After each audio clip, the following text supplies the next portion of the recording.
ہماری زندگی بڑی قیمتی ہے، ایک ایک سانس بامقصد ہونا چاہیے، لیکن ہم اپنے وقت کو کس آوارگی کے ساتھ، کس بے دردی کے ساتھ گزارتے ہیں۔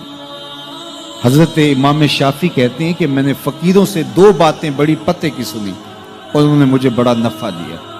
یہ بہت بڑے بزرگ ہونے کے باوجود، اتنے بڑے عالم اور فقی ہونے کے باوجود یہ درویشوں کی صحبت میں جا کے بیٹھتے تھے۔ حضرت امام احمد بن حنبل کو کسی نے دیکھا کہ حضرت بشر حافی کے پیچھے دوڑ رہے ہیں، تو کسی نے کہا اتنے بڑے امام ہو اور اتنے بڑے فقی ہو، اس فقیر سے کیا ڈھونڈتے ہو، بشر حافی سے کیا تلاش کرتے ہو؟ تو حضرت امام احمد بن حنبل نے کہا کہ احمد بن حنبل جس رب کو مانتا ہے، بشر حافی اس رب کو جانتا بھی ہے۔ تو فقیروں کی باتیں بڑی پتے کی ہوتی ہیں، تو کہتے ہیں کہ فقیروں کی دو باتوں نے، امام شافعی بولے، کہ مجھے بڑا فائدہ دیا۔ ایک تو یہ الوقت سیف قاطع، وقت کاٹ دینے والی تلوار ہے، اگر وقت کو تم کاٹو گے تو ٹھیک، ورنہ وقت تمہیں کاٹ دے گا۔ اب تمہاری مرضی ہے کہ وقت کے گھوڑے پہ تم سوار ہو کے اپنی مرضی سے وقت کو چلاؤ، یا پھر تم وقت کے رحم و کرم پہ ہو اور اس کی موجیں تمہیں جس سمت چاہیں بہا لے جائیں۔ اب تمہارا اختیار ہے کہ تم اپنا وقت کیسے گزارتے ہو۔ دوسری بات جس نے مجھے بڑا نفع دیا وہ یہ کہ اپنے آپ کو نیکی کے کاموں میں لگا دو، ورنہ نفس تمہیں برائی کے کاموں میں مشغول کر دے۔ اپنے ارد گرد تانا بانا ایسا بن لو، اپنے حالات ایسے بنا لو، اپنی دوستیاں ایسی وضع کر لو کہ تم نیکی کے ماحول میں رہو، ورنہ شیطان برائی کے اندر مبتلا کرنے میں دیر نہیں کرے گا اور نفس تمہیں جو ہے وہ شر میں مبتلا کر دے گا۔ تو فرمایا کہ کسی شخص کے اسلام کا حسن یہ ہے کہ وہ بے مقصد کاموں کو چھوڑ دے۔ ہم تو بعض کا بیٹھتے ہیں تو گھنٹوں بے مقصد بیٹھے رہتے ہیں اور قیمتی سے قیمتی وقت ضائع کرتے ہیں۔ حضرت اویس کرنی رضی اللہ تعالیٰ عنہ کو حضرت عمر رضی اللہ تعالیٰ عنہ اور حضرت علی المرتضیٰ رضی اللہ تعالیٰ عنہ ملنے گئے، حضور کا سلام دیا، حضور کا پیغام دیا، اللہ اکبر۔ تو ویسے کرنی تو تڑپ گئے نا، چشمان سے آنسو ہیں اور بار بار پوچھتی ہیں میرے حضور کے لبوں پہ میرا نام کیسے آیا تھا۔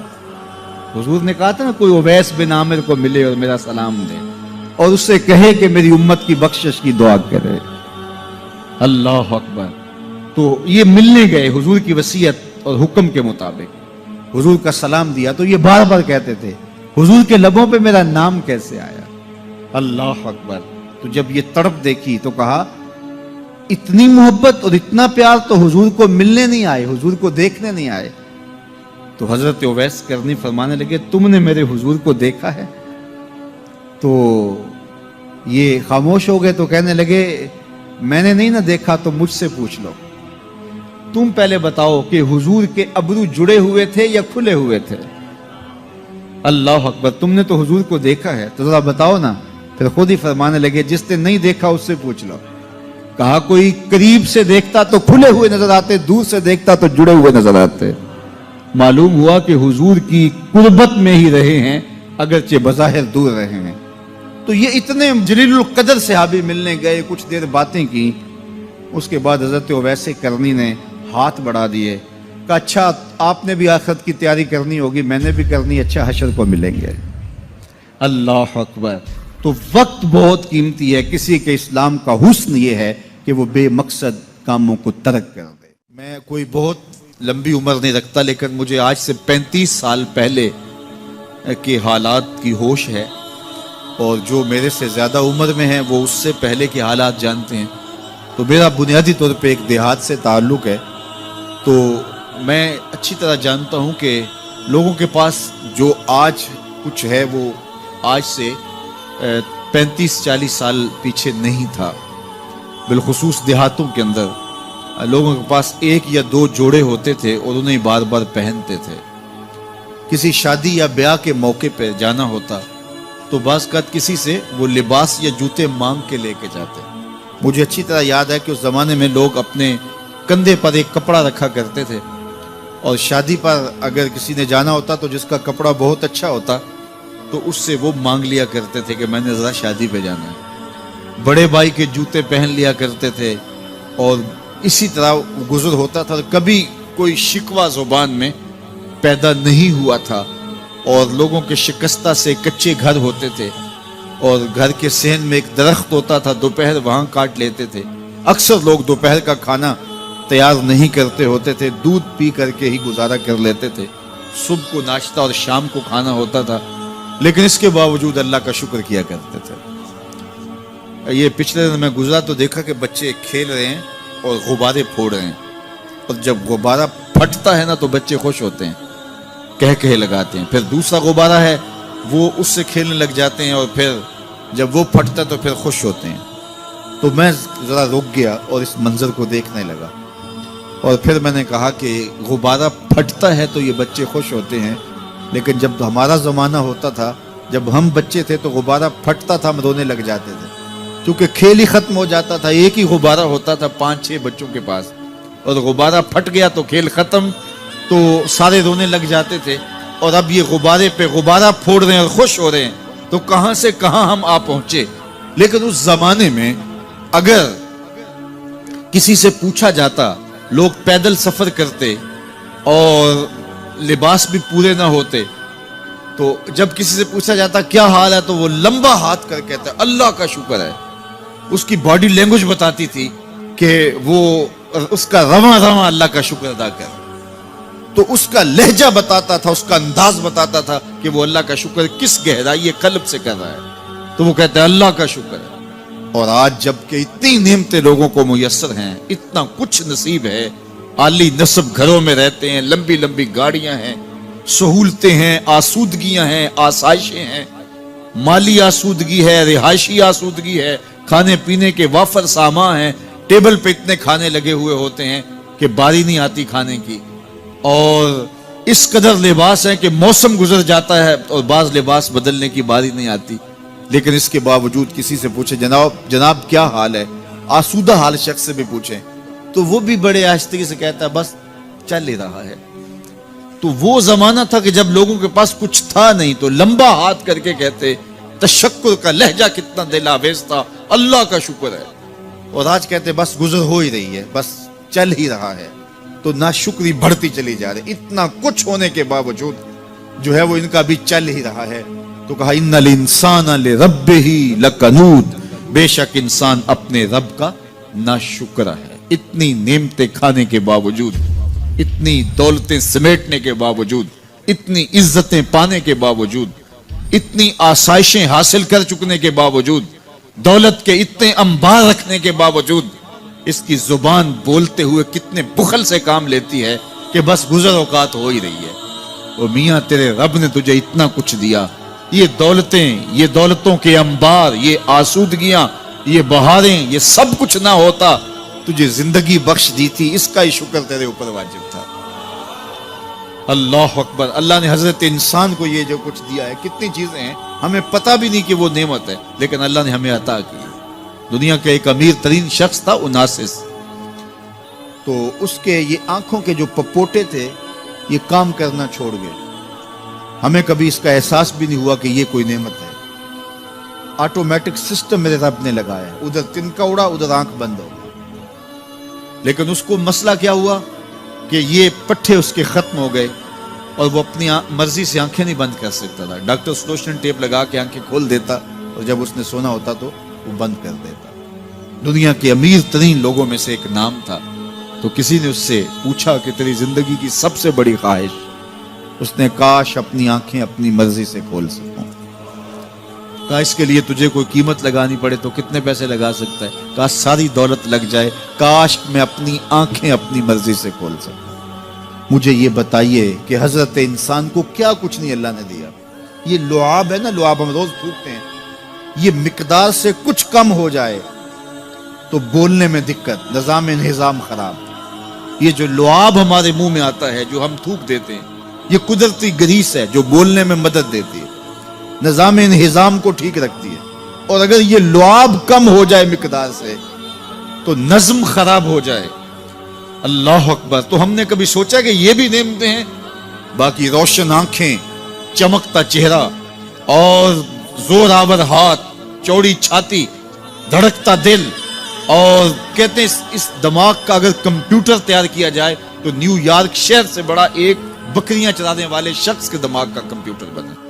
یہ حضرت انسان کو اللہ نے اتنا کچھ دیا ہے اور پھر اس کو نعمتیں دی, عزتیں دی, جائیدادیں, زمینیں, لمبی لمبی گاڑیاں, عالی نسب پلازے, کتنا کچھ دیا.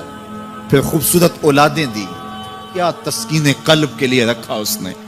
تو اس کے باوجود بھی یہ کہہ رہا ہے بس چل رہا ہے, گزر اوقات ہو رہی ہے. ان الانسان لربہ لکنود, انسان اپنے رب کا کتنا ناشکرا ہے. اس نے کیا کچھ اسے عطا کیا, کیا کچھ عطا کیا, لیکن یہ شکر کا کلمہ بھی نہیں بولتا, بخل سے کام لیتا ہے. تو کہا یہ ناشکرا ہے اور اس پر کوئی خارج سے دلیل لانے کی ضرورت بھی نہیں ہے. وَإِنَّهُ عَلَىٰ ذَلِكَ لَشَهِيدٌ, اور یہ خود اس پہ گواہ ہے. ذرا اپنے اندر اتر کے دیکھے تو یہ کتنا بخل کرتا ہے شکر ادا کرنے میں, اسے خود سمجھ آ جائے گی. وَإِنَّهُ لِحُبِّ الْخَيْرِ لَشَدِيدٌ, اور اس کی ایک خصلت یہ ہے کہ یہ دولت کی محبت میں بڑا سخت ہے. دولت کی محبت یہ بہت زیادہ اپنے سینے میں پال چکا ہے اور یہ دولت اس کی محبوبہ بن گئی ہے. دولت تو اس کی ضرورت ہونی چاہیے تھی, لیکن اس نے اس کو اپنی محبوبہ بنا لیا. وَإِنَّهُ لِحُبِّ الْخَيْرِ لَشَدِيدٌ, اس کو محبت زر شدت سے ہو گئی ہے.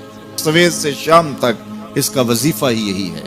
اس کی زندگی کے اندر منصوبے یہ چلتے ہیں. اللہ نے اتنا نوازا ہوا ہے, اس کی ساری زندگی آسودگی سے گزر سکتی ہے جتنا اس کے پاس موجود ہے, لیکن اس کے باوجود ہر وقت اس کے دماغ کے فیتے پہ یہی چلتا ہے اور یہی کہانی چلتی ہے, یہ زیادہ کیسے ہو, یہ زیادہ کیسے ہو, یہ زیادہ کیسے ہو.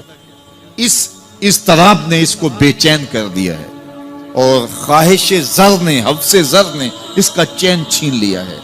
اور اتنی محبت جاگزی ہو گئی اس کے دل میں کہ اللہ کی محبت کے لیے اس کے دل میں جگہ ہی نہیں بچی. وَإِنَّهُ لِحُبِّ الْخَيْرِ لَشَدِيدٌ. اللہ اکبر. اب پہلے گھوڑوں کی اداؤں کی قسمیں کی, پھر اس کے بعد حضرت انسان کی یہ جو بڑی خامیاں تھی, جو خامیاں جڑ ہیں اس کی باقی خامیوں کی, ان کو بیان کیا. ایک تو ناشکرا ہے, جو ملا ہے اس پہ یہ شکر ادا نہیں کرتا, حالانکہ اگر وہ شکر ادا کرے, رب کا وعدہ ہے کہ اگر تم شکر ادا کرو گے میں اور زیادہ دوں گا.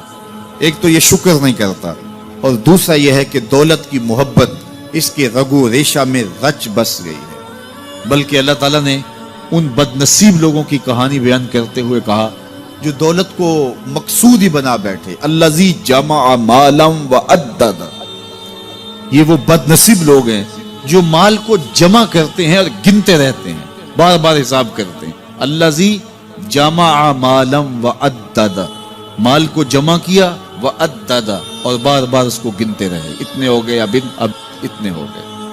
اللہ کلا لینبذن فی الحطام.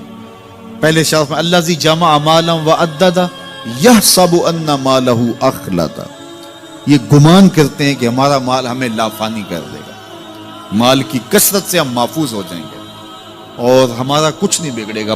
دولت اتنی ہوگی تو ہم ہر طرح سے حفاظتوں کے ساتھ میں آ جائیں گے, ہمارا مال ہمیں لافانی کر دے گا. یحسب ان مالہ اخلد.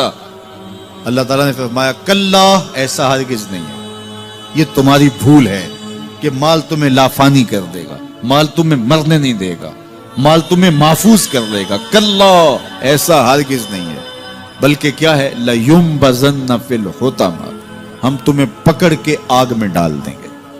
لَيُنبَذَنَّ کے لفظ پہ اگر غور کیا جائے تو عربی میں جب ان کا جوتا پرانا ہو جاتا تو پرانا جوتا جب پہننے کے بھی قابل نہ رہتا تو اس کو اتار کے ایسے حقارت سے پہنتے اور اس کے لیے لفظ استعمال کرتے نبذت النال, میں نے جوتا پھینک دیا.